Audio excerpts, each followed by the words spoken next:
अधूरा प्रेम, धोखा और विश्वासघात, ये सब इस युग में नहीं, कई युगों से चलता आ रहा है।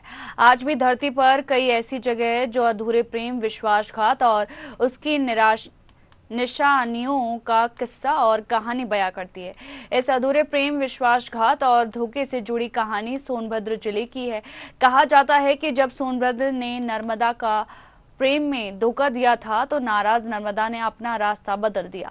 बता दें कि नर्मदा नदी अमरकंटक से होकर पश्चिम की ओर बहते हुए अरब सागर जाती है और देश की अन्य नदियां पूरब की ओर बहते हुए बंगाल की खाड़ी में जाकर मिलती हैं। नर्मदा और सोन की प्रेम कहानी सिर्फ किंवदंतियों में ही नहीं बल्कि इसके पौराणिक मायने भी हैं। मान्यता है कि मां नर्मदा राजा मेखला की पुत्री थी और उनका विवाह राजकुमार सोनभद्र से तय हुआ था। वह राजकुमार सोनभद्र का हाल जानने के लिए अपनी सहेली जोहिला को भेजी। बाद में उन्हें पता लगा कि जोहिला से ही उन्हें प्रेम हो गया है। इस बात से वह काफी नाराज हुई और उन्होंने चिर कुंवारी रहने के प्रण लेते हुए चिर कुंवारी यानी आजीवन कुंवारी रहने का प्रण लेते हुए उन्होंने अपना रास्ता बदल दिया। आज भी जब आप अमरकंटक जाएंगे, मध्य प्रदेश के अमरकंटक पहाड़ी पे, तो जहाँ से दोनों नदियाँ निकलती हैं, नदियाँ तो एक जगह से निकलती हैं मगर धाराएं दोनों की विपरीत हैं। इसीलिए लोगों का मान्यता है कि आज भी कहीं न कहीं मां नर्मदा की सोन के प्रति नाराजगी बनी हुई है। आरओबी आरयूबीज के बनने से है जो कुंभ मेला क्षेत्र में एक हमारे सीमलेस ट्रैफिक के फ्लो को हेल्प करेगा, वो एक बहुत बड़ी हेल्प होगी। ये सारे के सारे हम लोगों का लक्ष्य है कि मोस्टली तो नवंबर तक पूरे हो जाएंगे, लेकिन एक दो बचेंगे तो वो भी दिसंबर तक पूरे हो जाएंगे, जिसमें बहुत बड़ी अचीवमेंट इस बार जो बेगम बाजार पुल है, जिसमें मल्टी डिसिप्लिनरी हम लोगों को चैलेंजेस थे वो सारे सॉल्व कर लिए गए हैं।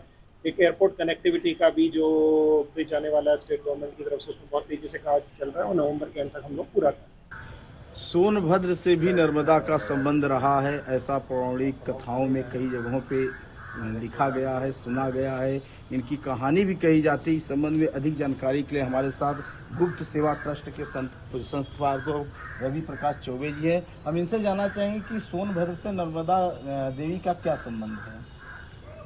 कहानियों के अनुसार अमरकंटक जो अपना 4050 फीट की ऊंचाई पर, 4500 फीट की ऊंचाई पर है, वहाँ से सोन और नर्मदा ये जो दो नद और नदी के रूप में निकले हैं। तो उसमें कहानियों में यह है कि सोनभद्र जो सोन नद हैं उनसे विवाह का तय हुआ था नर्मदा जी का, लेकिन नर्मदा जी की सखी जो उनकी दासी थी वह सोन नद को देखने चली गई।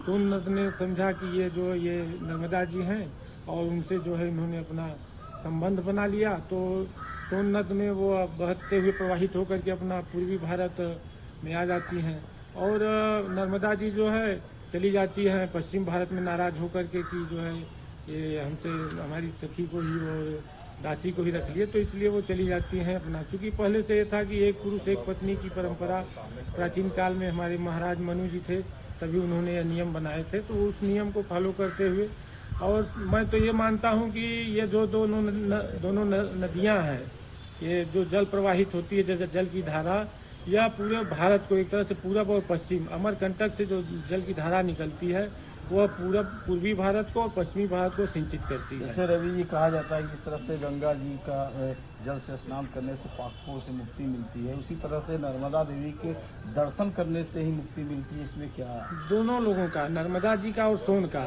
जब हम अग्नेय पुराण में सोन का महात्म्य पढ़ेंगे तो उसमें सोन के उत्तर दिशा में प्रातः स्नान का बहुत बड़ा महत्व है। आप अपने घर में भी सोन नद की कथा, जो गंगा स्नान और दर्शन पूजन से आपको जो फल प्राप्त होता है, केवल सोन नद का जो है, सोनभद्र का केवल आप अपने घर में कथा सुन लें, उससे कई गुना फल मिलता है। और नर्मदा जी का तो और ज्यादा फल मिलता है, क्योंकि नर्मदे हर शिव जी का जो उनके ऊपर बहुत कृपा है नर्मदा जी के ऊपर, और उनका एक एक कंकड़ जो है शिव के रूप में वहाँ पर विराजमान है। एक बार तो हमारे साथ भी ऐसी घटना घटी, मैं खुद अमरकंटक में गया था और वहाँ पर हमारे महात्मा जी लोग नर्मदा जी की नंगे पांव परिक्रमा कर रहे थे पूरी। तो मैं थोड़ी परिक्रमा में उन लोगों के साथ एक दिन रहने का अवसर मिला।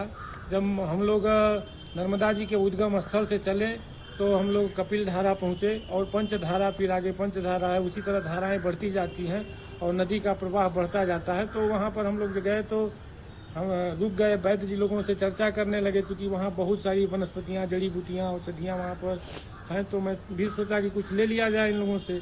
तो उसमें जो है मुझको थोड़ा विलम्ब हो गया, अंधेरा होने लगा और वह महाराज जी लोगों का जो दल था वो आगे बढ़ गया और मैं कपिल धारा से जो है रास्ता भूल गया और मैं जंगल में भटक गया।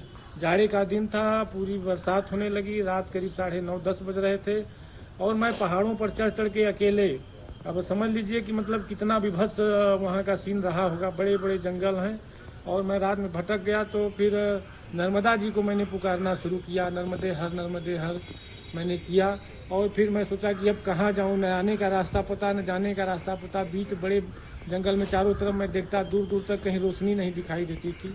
ऐसे में फिर पुनः मुझे माँ ने वापस रास्ता दिया और नर्मदा जी के कपिल धारा पर बीच में चट्टान पर एक महात्मा जी बैठे हुए थे। जैसे वो मेरा इंतजार कर रहे थे, जो ही मैं पहुंचा मेरे लिए भोजन की व्यवस्था रखे थे। उन्होंने कहा कि मैंने मना किया, तुम ध्यान नहीं दिए, भूल जाओगे, रास्ता गलत पकड़ लिए। तो नर्मदा जी की ये कहानी है। सोनभद्र के बारे में हमारे तुलसीदास जी ने भी कहा है कि मिले महानद सोन सुहावन, त्रिविध ताप त्रासक त्रिमुहानी।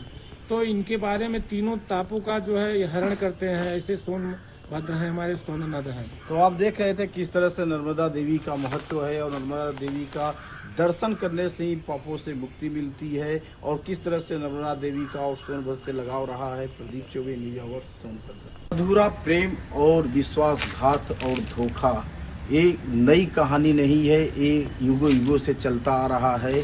इसी का ये परिणाम है कि सोनभद्र और नर्मदा देवी से शादी होने की बात तय की गई थी, लेकिन नर्मदा ने अपनी सहेली से इच्छा जाहिर की कि नहीं, आप जाकर के सोनभद्र को एक बार शादी से पहले देखो कि ये कैसे हैं। और कहानी के अनुसार नर्मदा ने अपने सहेली को सोनभद्र के पास भेजी। सोनभद्र ने सहेली को ही समझा कि नर्मदा आई हुई है और उनसे उनका प्रेम हो गया और कहा जाता है कि उन्हीं से शादी हो गई। जब काफ़ी दिनों बाद सहेली वापस नहीं गई तो नर्मदा स्वयं सोनभद्र से मिलने के लिए उनके पास पहुंची। जब वहां देखी कि नहीं, सहेली से उनका प्रेम हो गया है, तो वो आक्रोशित हो गई और वो नाराज होकर के उल्टी दिशा में बहने लगी। मान्यता है कि न जिस तरह से गंगा देवी गंगा जल में स्नान करने या सेवन करने से लोगों को पापों से मुक्ति मिलती है, उसी तरह से नर्मदा देवी का दर्शन करने से ही लोगों को पापों से मुक्ति मिलती है और फल मिलता है। यहाँ तक कि सोनभद्र और नर्मदा की कहानी कई जगहों पे पढ़ी जाती है, सुनाई जाती है और उसी कथा के अनुसार ये प्रमाणित होता है कि नर्मदा और सोनभद्र की शादी तय हुई थी, लेकिन सोनभद्र ने धोखा दे दिया और जिससे नर्मदा नाराज होकर के उल्टी दिशा में, पश्चिम दिशा में बहने लगी। Pradeep Choubey, news hour, Sonbhadra.